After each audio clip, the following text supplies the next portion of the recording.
Good morning. Welcome to my YouTube channel. आज की class में हम लोग देखेंगे कृषि जंतु विज्ञान के बारे में, एग्रीकल्चर जूलॉजी। हम लोग शुरू करते हैं कृषि जंतु विज्ञान कीटों से। वैसे हम लोग को कृषि जंतु विज्ञान में सिर्फ कीटों के बारे में पढ़ना होता है और कोई दूसरे जंतु के बारे में नहीं पढ़ना होता है। तो हम लोग कीट के बारे में पढ़ेंगे मुख्य रूप से। अब कीट एक प्रकार के कीट होते हैं जो लाभकारी कीट होते हैं और दूसरे होते हैं हानिकारक कीट।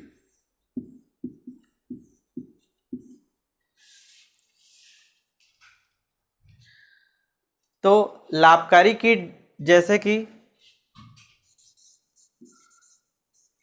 लाख कीट हो गया, रेशम कीट हो गया और मधुमक्खी।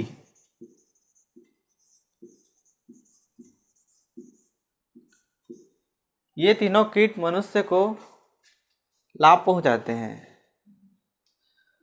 और हानिकारक कीट क्या होते हैं? जो मनुष्य द्वारा लगाए गए फसलों को नुकसान पहुंचाते हैं, जैसे कि टिड्डा, दीमक, बग, बीटल आदि।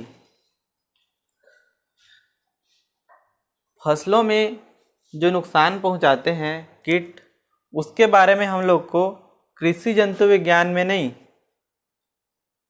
उसके बारे में हम लोग को फसल उत्पादन के अंतर्गत पढ़ना होता है। पौध संरक्षण में पौध संरक्षण नाम का अध्याय है,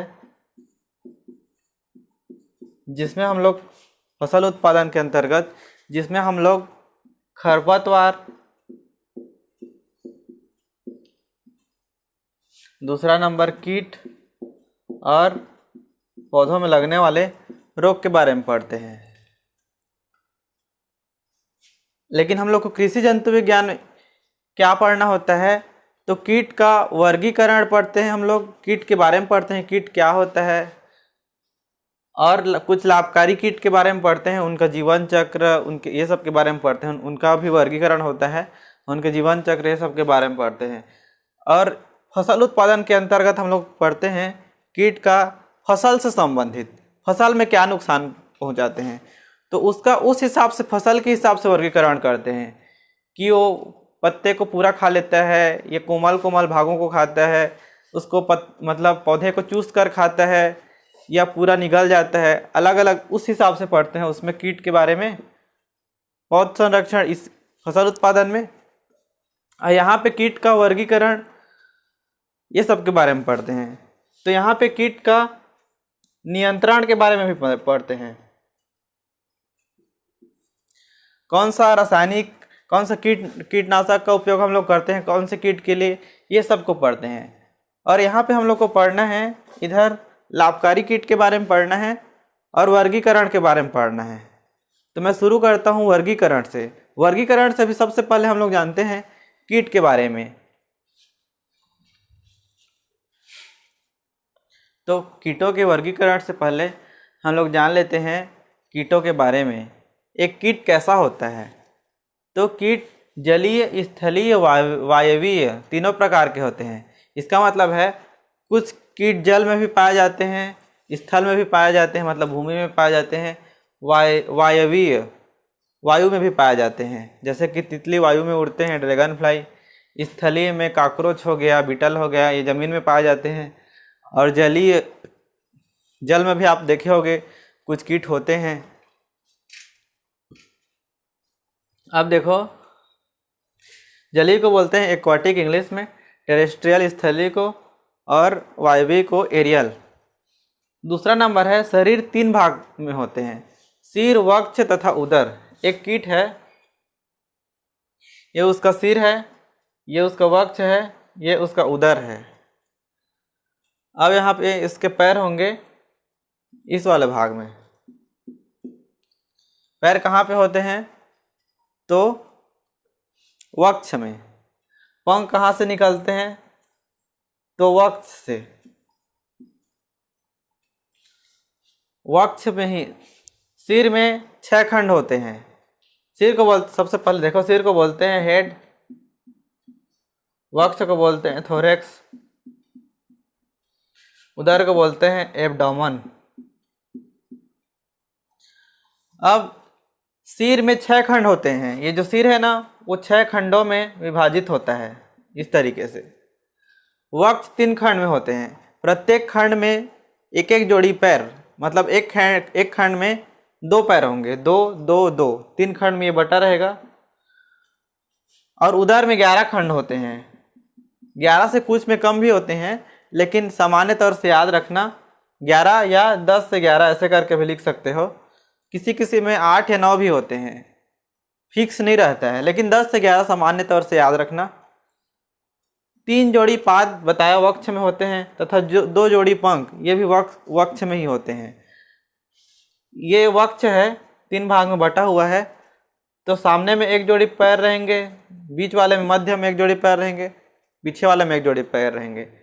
अब मध्य से 1 जोड़ी पंख निकलेगा और पश्च वक्ष, मध्य वक्ष और पश्च वक्ष, mid thorax and later thorax, back thorax बोल सकते हैं, वहां से निकलता है 2 जोड़ी पंख।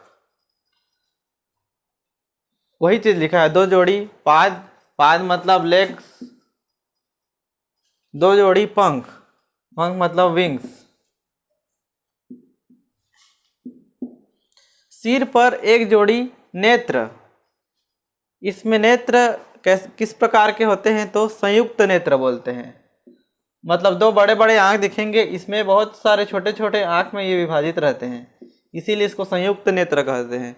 इसमें एक आध फूट भी जाएगा तो भी कोई दिक्कत नहीं है, ठीक है। 1 जोड़ी एंटीनी, सर में 1 जोड़ी एंटीनी होती है, एंटीना जैसे, अलग अलग कीट में अलग अलग प्रकार के होते हैं। तथा मुखांग, 1 मुख होता है। और मुख में भी अलग से छोटे छोटे पार्ट्स होते हैं अलग अलग कीटों में। किसी में चूसने वाले होते हैं तो किसी में काटने वाले होते हैं, अलग अलग कीट में देखेंगे। श्वसन किससे होता है कीटों में? शाखान्वित ट्रेकी, ब्रांच्ड ट्रेकी। और उत्सर्जन होता है, उत्सर्जन का अंग होता है कीटों में मेलपिगियन ट्यूब्यूल्स, अर्थात मेलपिघी नलिका।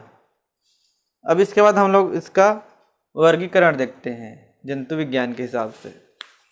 देखते हैं कीटों का वर्गीकरण, क्लासिफिकेशन ऑफ इंसेक्ट्स। तो कीट कौन से जगत में आता है? तो कीट कौन से किंगडम में आता है? प्राणी या एनिमल किंगडम में आता है। कीट एक एनिमल है। कौन से फाइलम में आता है? संघ में आता है तो आर्थ्रोपोडा। और कौन से वर्ग या क्लास में आता है? तो इंसेक्टा। यहाँ तक क्लियर हुआ। अब इंसेक्टा में जितने भी आते हैं ना, जितने भी एनिमल आते हैं वो है इंसेक्ट।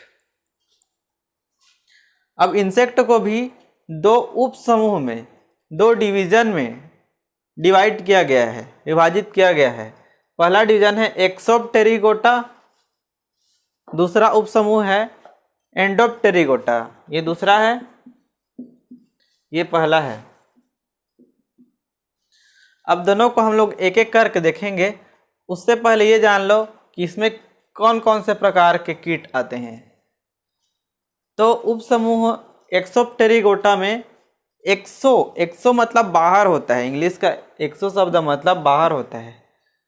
तो जिस कीट में पंख बाहर से विकसित होता है, अंदर के गहराई से नहीं, बाहर से विकसित होता है, उसको बोलते हैं एक्सोप्टेरिगोटा। उसमें जो कीट आते हैं वो एक्सोप्टेरिगोटा में आते हैं। और जिस कीट में पंख, विंग्स, अंदर के गहराई से विकसित होता है, develop from interior part of the body, इसको बोलते हैं एंडोप्टेरिगोटा। एंडो मतलब अंदर होता है। अब इसमें देखना, इसमें इन कीटों में जो रूपांतरण होता है, मेटामॉर्फोसिस शब्द होते हैं, मेटामॉर्फोसिस, रूपांतरण,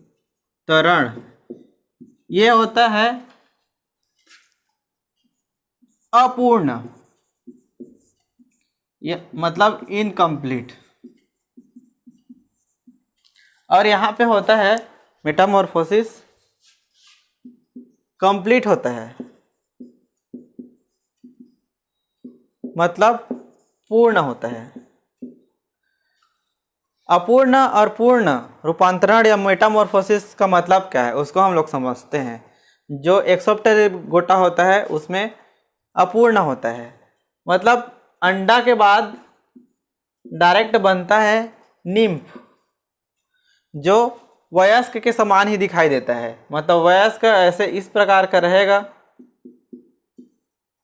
इस प्रकार का, तो वो उसी रूप में रहेगा, उससे छोटा दिखाई देगा। उसके बाद 1-2 मोल्टिंग के बाद वो वयस्क बन जाता है। मतलब यहाँ पे जो जीवन चक्र है, जीवन का इतिहास है, वो 3 स्टेज का है।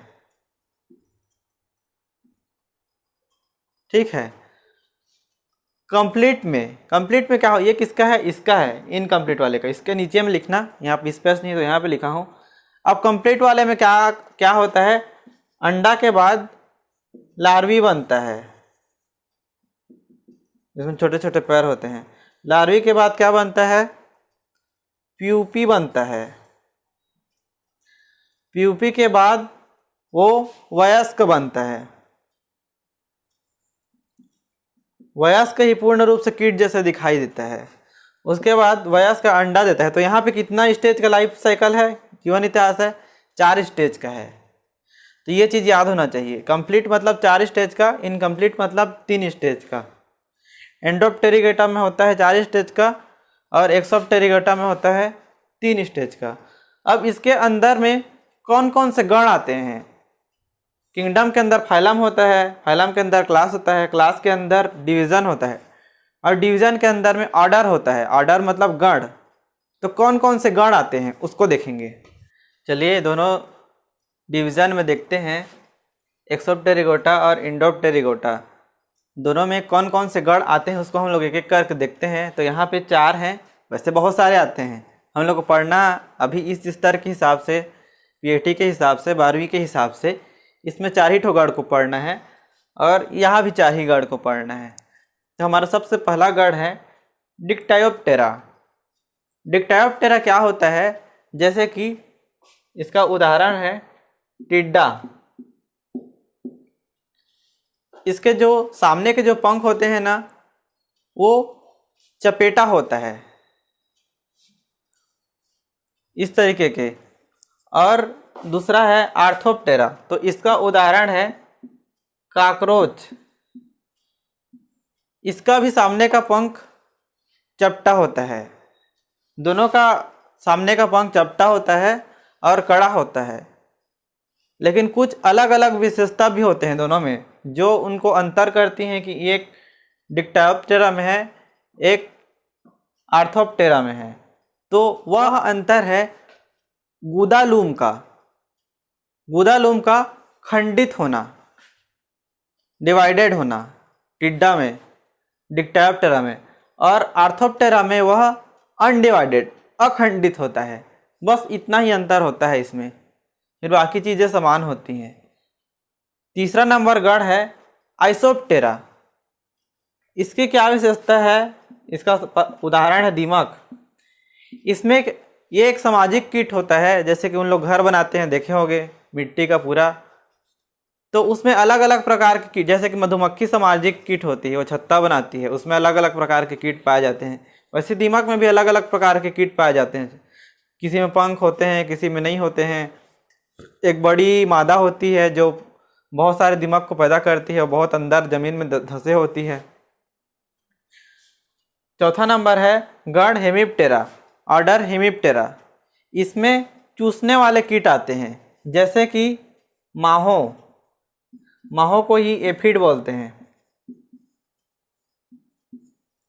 और चूसने वाले कीट जैसे कि सर में जुहा होते हैं, खटमल होता है। उसी तरीके से पौधे में चूसने वाले कीट होते हैं एफिड, जैसिड, लीफ हॉपर। अब देखते हैं इंडोप्टेरिगोटा में क्या क्या है। तो इसमें पहला गण है लेपिडोप्टेरा। इसमें याद रखना तितली तथा सलभ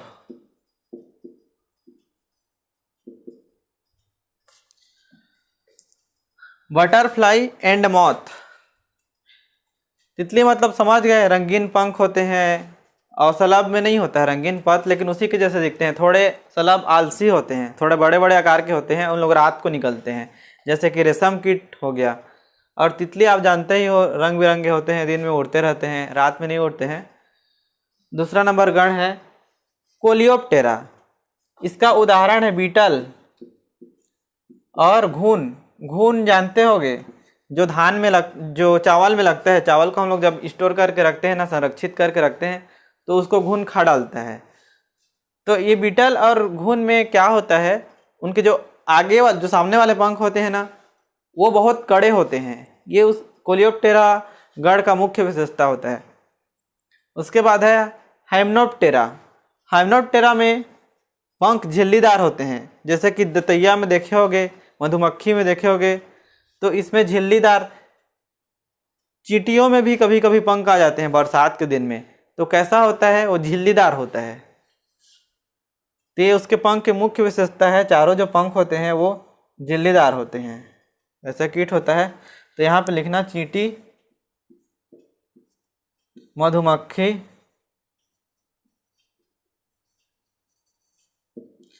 अब देखना डिप्टेरा। डिप्टेरा में पंख झिल्लीदार तो होते हैं, लेकिन जो 4 जोड़ी पंख होते हैं ना, 4 जोड़ी पंख नहीं होते हैं उसमें, मतलब 2 जोड़ी पंख मतलब 4 पंख। तो वहाँ पे ना जो पीछे के पंख होते हैं वो अविकसित होते हैं या अर्ध विकसित होते हैं। मच्छर में आप देखे होंगे, आपको 2 ही पंख दिखाई देता होगा। कभी देखना मच्छर को 2 पंख, हर कीट में मैं बताया 4 पंख होते हैं, लेकिन मच्छर में आपको 2 ही पंख दिखाई देंगे। सामने के 2 पंख झिल्लीदार तो होते हैं, लेकिन पीछे के पंख अर्ध विकसित या अविकसित होते हैं। तो जीव विज्ञान के आधार पे, जंतु विज्ञान के आधार पे हमारा कीटों का वर्गीकरण यहीं तक है। आपको आर्थिक वर्गीकरण को उसमें पढ़ोगे, सस्य विज्ञान में, क्रॉप प्रोडक्शन में। क्रॉप प्रोडक्शन में पौध संरक्षण नाम के अध्याय में आप लोग पढ़ोगे। हालांकि इसमें भी दिया हुआ है, लेकिन पूछता वहीं पर है, पौध संरक्षण में पूछता है। तो ये लेक्चर हमारा यहीं पर ख़त्म होता है। इसके बाद हम लोग लाभकारी कीट को देखेंगे। धन्यवाद।